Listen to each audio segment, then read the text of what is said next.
Greetings, ladies and gentlemen. It's your boy Fry Plantain, and today we're going to be checking out D.L. Hughley's latest Uncertain podcast, where he discusses Kevin Hart's Breakfast Club interview. And of course, Kevin Hart was talking about the backlash he received for the roast, for the George Floyd jokes, and all of that stuff. And after that, if we have time, we might explore what Aries Spears has been saying about this whole thing, which should be very, very interesting indeed. If it's your first time on this channel, I'd greatly appreciate if you could tap that like button, comment below, and subscribe.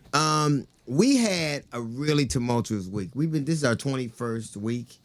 I don't know that I've ever had a week where we were at odds like this in the writers' room. And you know, if I were a tyrant, I go, shut the fuck up and do it my way. But apparently, you guys are not those. That's not true. What I heard. And it all started. I think it never kind of dissipated from the roast, and we've had different iterations of the argument. But Kevin Hart was on the Breakfast Club, and yeah, I still say that the comedic part of me, I think it feels disingenuous for me to tell somebody how to do comedy. I'll say that I can't see how those two audiences were together. I knew that this would happen. I think they knew it would happen. But I just feel disingenuous giving myself latitude I don't give the other performers. So I think a comedian should never apologize. I don't think that Kevin has to apologize for a joke he didn't tell. There are a couple of things I take umbrage with it. One is that you cut a bunch of jokes that you thought would be offensive. You cut 18. He could have been the 19th one. That you knew what would happen.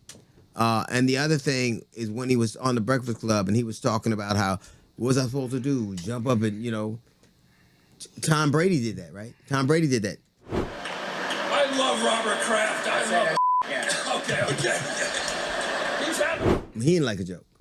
So there's a template set for that. Right, exactly. A lot of black people are mad at Kevin because it just seemed like he was laughing. He was slapping his leg and giggling all over the place when Shane Gillis and Tony Hinchcliffe were making all of these, you know, racial jokes and whatnot. So a lot of black people are pissed off. The issue here is George Floyd, whether you like him or hate him, because I know people love saying, well, George Floyd was a drug addict, George Floyd was a criminal, he did all of these things. The list is endless.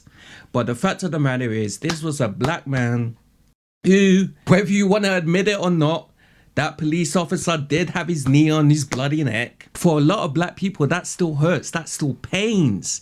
And so when someone's joking about that 5 years later, people find that upsetting, especially black people find that upsetting. Now, of course, people are going to call me a libtard, they're going to call me retarded, they're going to call me dumb, but I'm just speaking for a lot of black individuals. A lot of black people are still pissed off about this thing. And when you're hearing jokes about this, when you're hearing jokes about George Floyd and he's in hell looking up, it's a little upsetting. I mean, George Floyd has a family. He has, you know, a young daughter who has to go to school.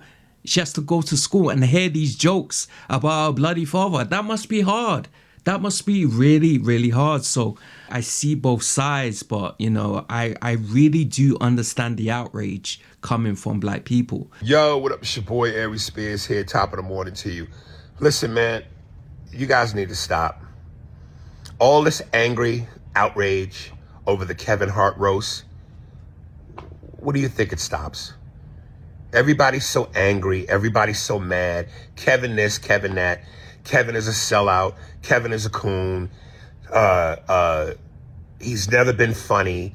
I read one where somebody said he's only Seinfeld funny. He's only funny to white people. If you think that somebody can be worth $500 million and only be funny to white people, and he's never been as funny as Mike Epps, he's never been as funny as Cat Williams, he's corny, you all should be tested for drugs. There's no way you could be worth $500 million and only be funny to one race. Knock it the fuck off. Even if you don't like him, that's your subjective opinion. But Kevin is still gonna be Kevin. You understand? And this is a fucking news story. There'll be something new you'll be mad about in the next 3 to 5 days. It was a roast. You understand? It was a fucking roast. That's what happens at roasts. Get over it. A lot of comedians are backing Kevin Hart. Even Godfrey kind of backed Kevin Hart. He was essentially saying, well, number one, it's a roast. And number two, Kevin Hart knew what he was doing when he decided to invite Tony Hinchcliffe. You can clearly tell that there's a bit of a divide here. You have the average Joe like me and you who watched the roast and felt some of those jokes went a bit too far. Then you have comedians who are like, who see things completely differently. Now, because of social media, everybody's a journalist, everybody's a philosopher, everybody's a comedian, everybody's got something to say. I wish we could normalize going back to the days where everybody couldn't be heard. Some of y'all are making too much noise. It was a roast. Being a great comedian was never measured by how well you are known or how successful you are. He makes a good point. I mean, Kevin Hart is a genius at marketing. From the early years of YouTube, Kevin Hart was posting videos. In my opinion, I feel like Kevin Hart is a more intelligent and successful businessman compared to him being a funny comedian.